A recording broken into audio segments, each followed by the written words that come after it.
Hey, it's Farrukh Ahmed. I'm a productivity and optimization coach, and I also host a podcast on inspiration and success stories so you too can go and live the life of your dreams. Hey everyone, my name is Zohare. I'm an entrepreneur and a founder of a couple of companies in the tech space. I'm based out of Dubai and I have a background in digital transformation and I love shooting the shit with these guys and talking about what we can do to make life better for everyone. Hey everybody, my name is Ibrahim Seksek, or everybody knows me as Abe. I'm the CEO of Rainmaking for MENA and Russia. I'm also a serial entrepreneur. I've done many ventures at this side of the world. So, welcome everybody.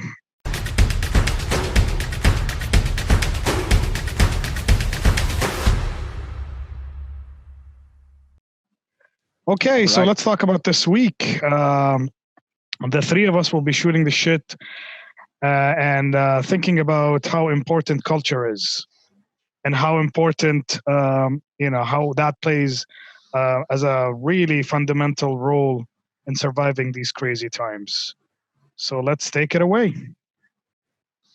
All right. Yeah, so I think just to kind of kick it off, it really nicely sort of connects with where we ended last time as well, because we were talking about how companies can take really good measures in managing their resources and their expenses, and also kind of avoid layoffs and things. And I think deep down, it really comes back to the idea of culture and creating a more inclusive workspace, not for the sake of ticking a box, but it actually has a lot of value as well, because it creates this collective and shared vision between everyone who's with you. But I mean, Farrukh, I don't know, you spend so much time working with people and trying to get organizations to do stuff together. Oh, What's the yes, I do. problem? And I see a lot of gap now. And mainly that's because I think because of the whole of this work from home scenario, there's a lot of gap between the management and the people at the ground level. And I think as we go along, organizations really need to think hard about it, and they need to figure out how to flatten that hierarchy a little bit as much as possible. And that's basically, it's not that difficult, but it requires a new mindset, especially from the people flying at 40,000 feet. And that's mainly how to get involved with, how to get your people involved in your decisions, because everybody understands very clearly what is going on. Everybody knows that their companies are at stake, their jobs are at stake. There's a lot to handle and to swallow in terms of the new marketplace. But at the same time, if there's a gap, there's a lot more uncertainty. I don't know what's happening to my job, to my role, to my team, XYZ, that kind of thing. And I always say that, the more people talk, the lower the communication gap will be. And that's even before you restructure your organization into a flatter hierarchy system.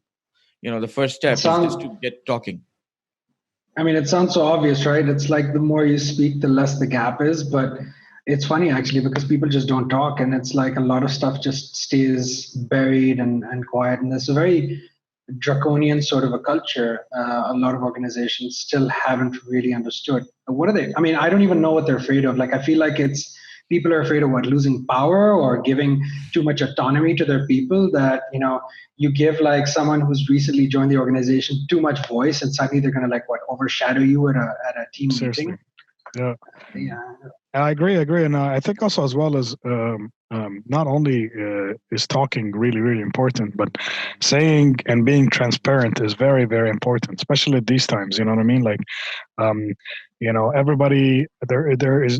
I don't, in my opinion, again, I don't think there's anything wrong with showing people.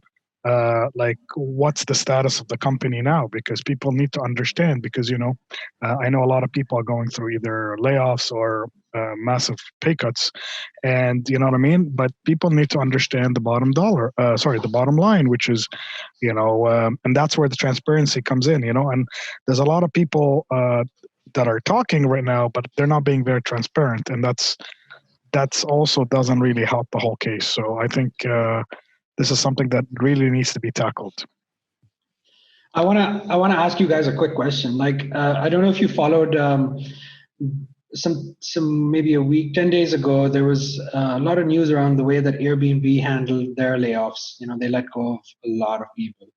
And then at the same time, like Kareem has also done something, I guess, similar, where they communicated and stuff. But I want to focus on the Airbnb thing because a lot of people, I even read a Medium article by somebody who a lot of people said was probably paid to do that.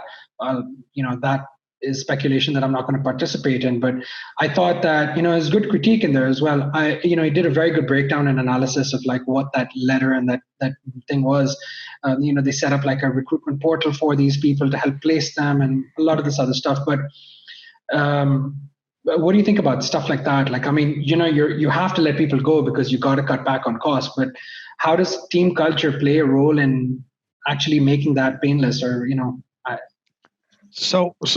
I think that's something that is very important, and I've heard a couple of local entities in the UAE actually doing such an initiative where they created a portal for their employees and hopefully try to help them find or navigate for a new job. They even allocated a bit of marketing budget to see how they can get some more exposure on these guys. But I also want to add that.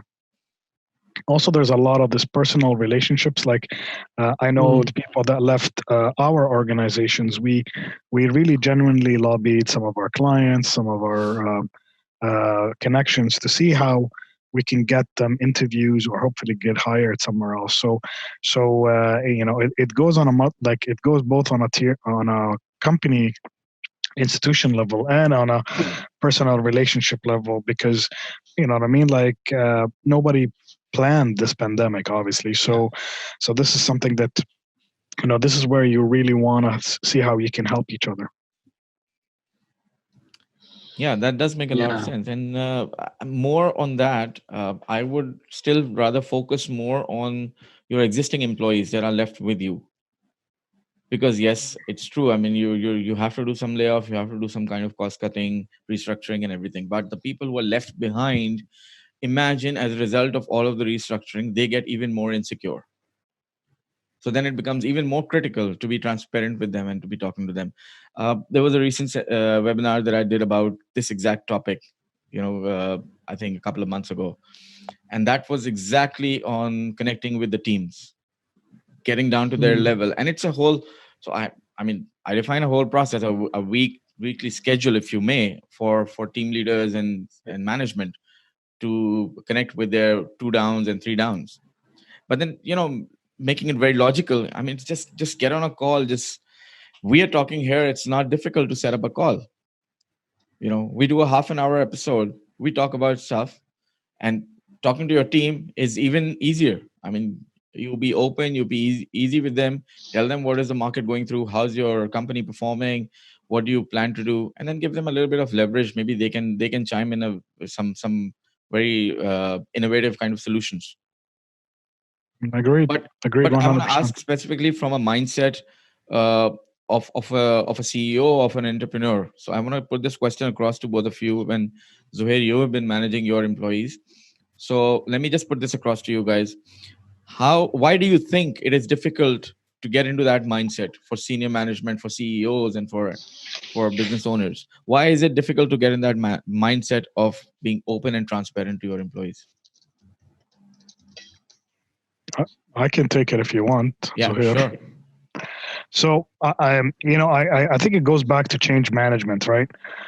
People have been, set in their way for a while, and this pandemic, it was not a gradual, transition. This was something that was,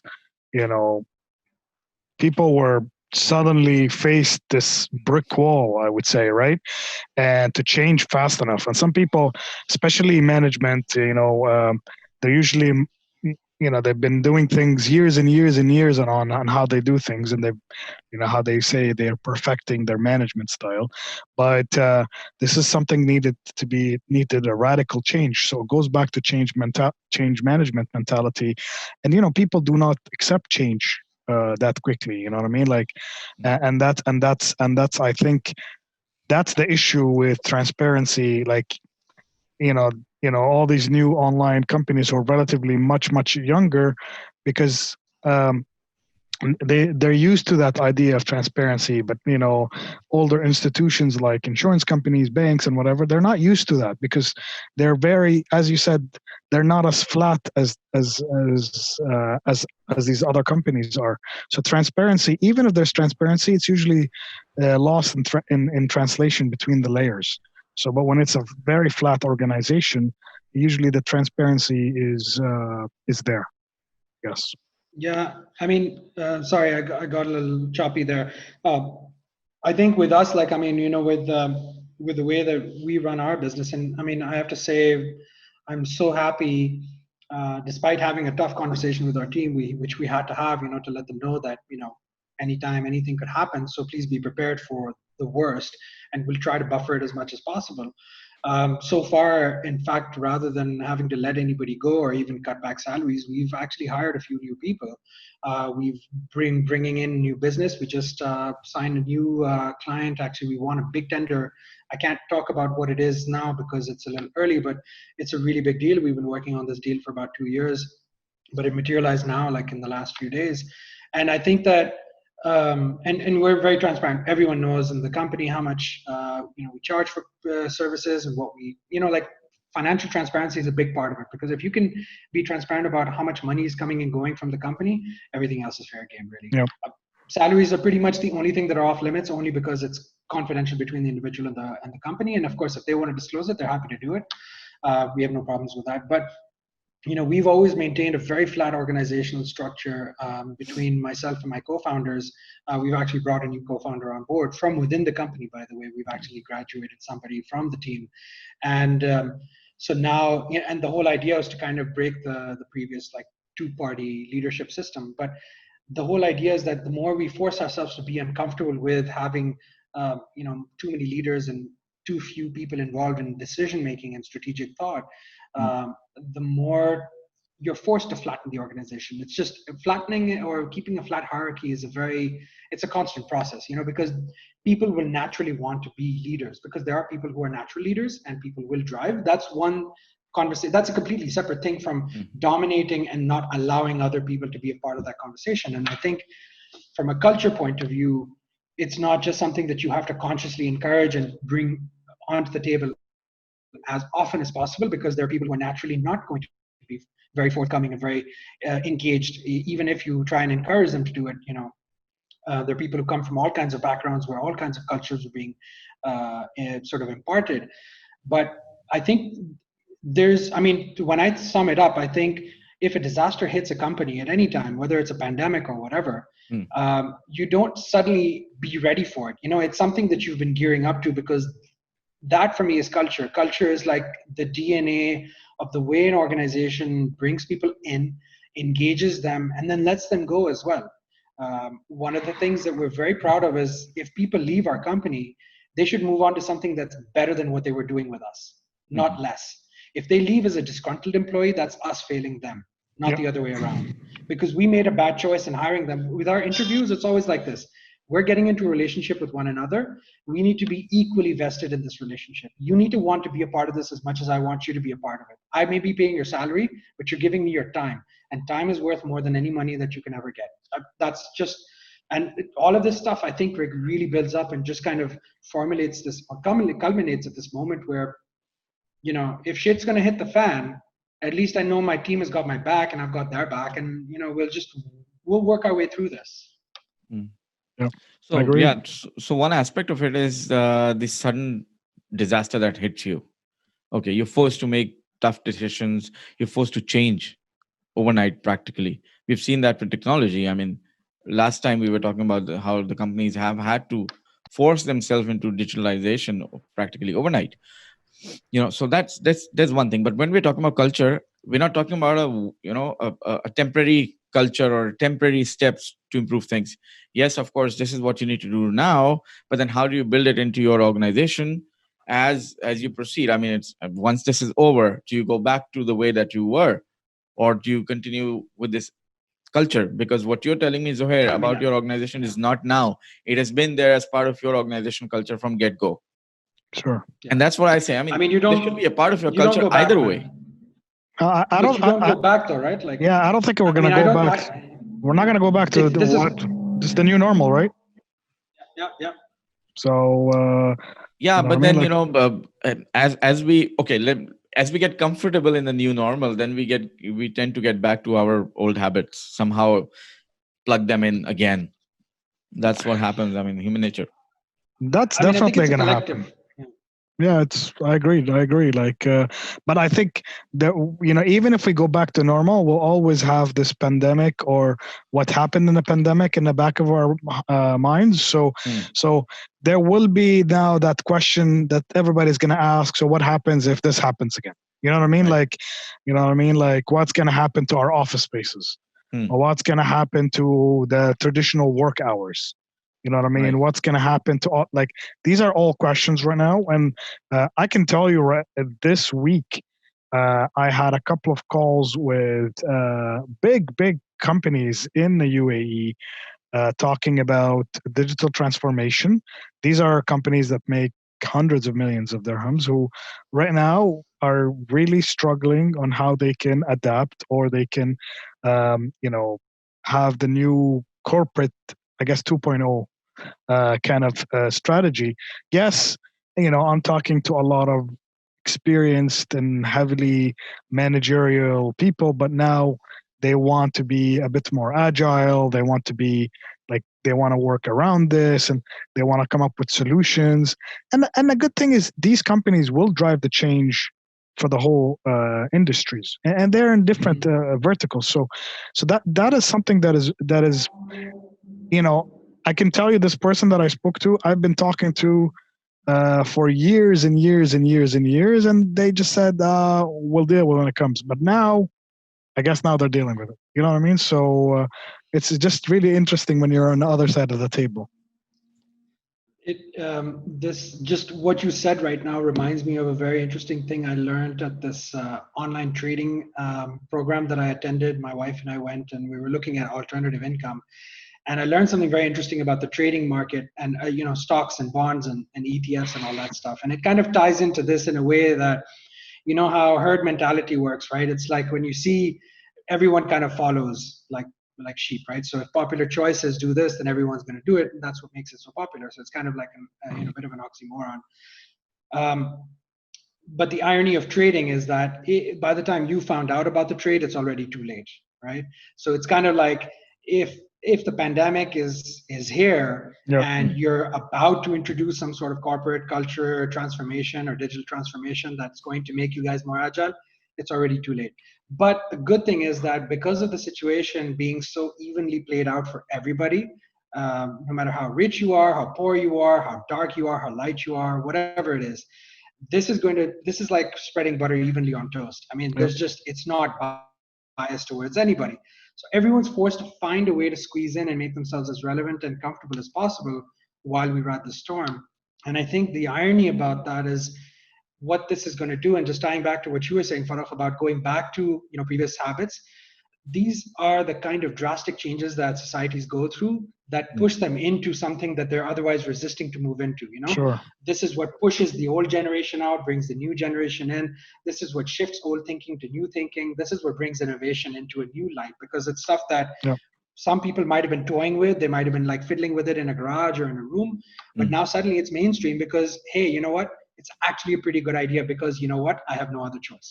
yeah, And by the time you've implemented something, like remote working or video conferencing as a regular, you'd be like, you know what, I don't need to fly as regularly as I need to, because you know what, it's actually not safe. The hassle of staying in line, like I think the whole process of flying now, my I had some family members fly back recently. They got a repatriation, and I mean, the whole process, like you have to be at the airport like 6 hours before, 5 hours before the flight.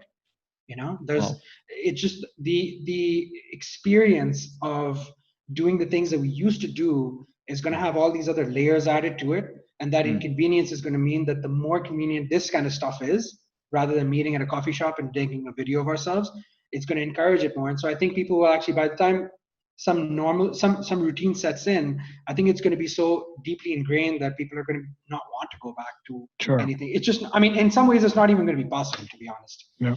But In all fairness, we like I was telling for before we started this that we attempted to go back to the office and then found out that we were a lot more efficient working from home, honestly. So again, so that's something that okay, obviously there's always going to be an office for us because there's going to be meetings, and you're going to have to see the team face to face, because that face to face is still very, very important. But that's one thing that we're changing, you know what I mean. But then again, we're Rainmaking is a boutique tech innovation consultancy firm. So it's not really a bank or an insurance company where people need to, come in and stuff like that. So, but I want to make a small comment on what you said earlier. And actually, that's something that I said twice this week with different customers, saying, if you see the rocket, it's too late. You know what I mean? Like, you know what I mean? So because Elon Musk is going to be happy about that. Yeah, exactly. So that's what I'm talking about. A lot of people say, okay, now they want to drive change, but if you see the rocket, you've already lost. So, and that's something that, but again, you missed the moonshot. Exactly. To add to what you're saying now, it really gives a lot of leveling. It's a leveled field for everybody right now. There has been a couple of people who had the leg up, but you know what? Almost everybody we know is on that stage right now. So it's going to be interesting to see how companies, and to add to what Farrukh was saying, I think people, if they go back to their own ways, they're not going to last very long. They might come back for a bit, but they're not going to last very long. This is the new reality. This is the new, it's the new, I guess. So we'll see what happens from there. I got to do a quick plug for something. I recently trolled someone on LinkedIn. I'm not going to give any details about what it was. It was a very nice post, actually. They give like a few points on how to work efficiently and effectively from home. And it was like, don't micromanage your people, schedule regular check-ins, celebrate wins. But the most important one was like, talk about the pandemic. And it was ironic because this is one of those companies that came under the spotlight in another region, actually. But it's a big company. They've raised a lot of funding, I think over 12 million in a Series A.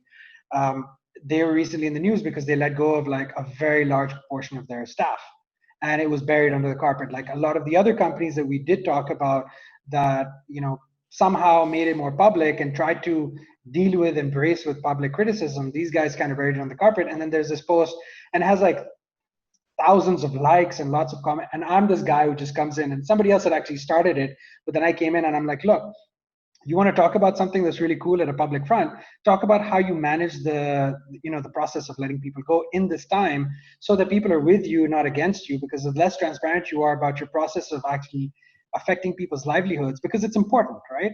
These people now are in the market, and they're part of the millions of other people who are now looking for the same jobs, and they're competing. People themselves have to pivot in their ability to perform a job, so that at the end of the day they can bring a piece of the pie home, so Sure. they can feed their families or do whatever.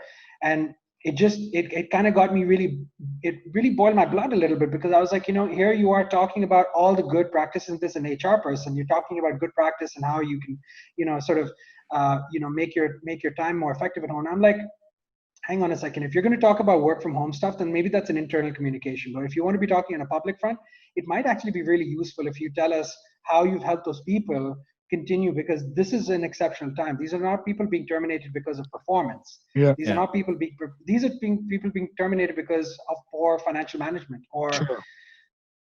Look, I know a lot of businesses and industries are really badly affected, because it's just the industry, like travel and tourism, is destroyed. Hotels, air, and everything. People are not moving, and I understand that. So like if Emirates has to let go of a large number of people, look, they did their best. And by the way, they've actually handled it really well. I don't know if you recently read, they're giving a lot of benefits and a lot of leeway. You can stay in your accommodation, you can continue with your visa even after your termination period, which is also a 3-month notice. So that's amazing. Like those are companies that are really looking after you, even with the situation, even if they have to let you go. Sure. But I just went on a bit of a tangent, but I just feel like people needing to have to pivot shouldn't have to be because the company couldn't help them do it, but because they have to do. I mean, fine, you got to survive, whatever. But I don't know, it just gets me really mad because you didn't really bring them along, and I feel like that boils down to culture. Yeah, I agree. Right. No, I think you're absolutely right. And apart from that, from what I see, a lot of impact needs to be done. A lot of changes need to be done on some very core, basic skills and basic management styles. For example, our typical sales staff is used to being hammered by their managers, and the managers are used to hammering their sales staff. Get in the office in the morning, show us your pipelines. Go out in the field, meet customers, and all. And now all of that has suddenly changed. you know and I was just recently I was talking to one of the sales managers, and he was like, dude, it's funny. I mean, I'm sitting at home and I'm just calling people, and that doesn't feel right. I said, dude, you better be prepared for it. This is the new normal. This You better figure out a way to manage your team while sitting at home and while them sitting at their homes. As long as they're Agreed. chasing their Yeah. pipeline, as long as and they are really trying to innovate. But then a Yes, lot of definitely. times the point that I want to end at is that a lot of times, even if the employees are trying to figure something out to innovate their way of working, it is actually the mindset of the management that restricts that and say, hey, you don't get to decide. We're the decision makers here. You just have to follow the orders. I think Yep. that needs to change. And when we were talking about initially about flattening the organizational structure, I think that's what is required. The up and down conversation and transparency, that's where it matters most, in my opinion. Again, so this is something that is also, that's how I'm gonna, I guess, wind down this conversation as well. Is culture so important? Even I think Charles Schwab said this decades ago when he said, culture eats strategy for breakfast. And even in these tough times, people will follow, good leaders, good cultures. I know a lot of companies who did pay cuts, but people and they were in a very, how do I say, up and coming industries. So they have the options to move on, but they never left because they're very comfortable and happy in their organizations because you know, of whatever cultural aspect, whether it's the benefits, whether it's the transparency, whether all of that. So I think that is very, very, very important. And I think people need to respect that. And as well, but also people on the other side need to understand that this is tough times and we're in very uncharted water. So people need to know that they need to give as well their leadership a chance to actually come up and step up and take it from there. And those Yeah, are I my think it's two a cents. participation. That's participation. And, I think for me, I'm just going to close with one word, trust. I think that culture stems deeply from trust, and the team needs to trust that their leaders have their best interests at heart. But at the same time, the leaders need to ensure that they're earning the trust of the team and also gaining the trust of the team, in every little thing that they do, because it's a two-way street. There's, the culture is just, it's a wheel that just needs to keep on moving, and the energy comes from confidence, trust, and making sure that you're thinking about how to create good culture so that everyone feels a part of the system that you're building. But they're not going to be there forever. Be Hmm. vocal and be forward about that, but be trusting. Trust that people working from home are actually spending their time working from home, even if they have their kids next to them. People are, the more humane you are in your process, I think the more deeply vested those people are going to be in what you need to achieve as an organization. Done. Yeah, 100% agreed.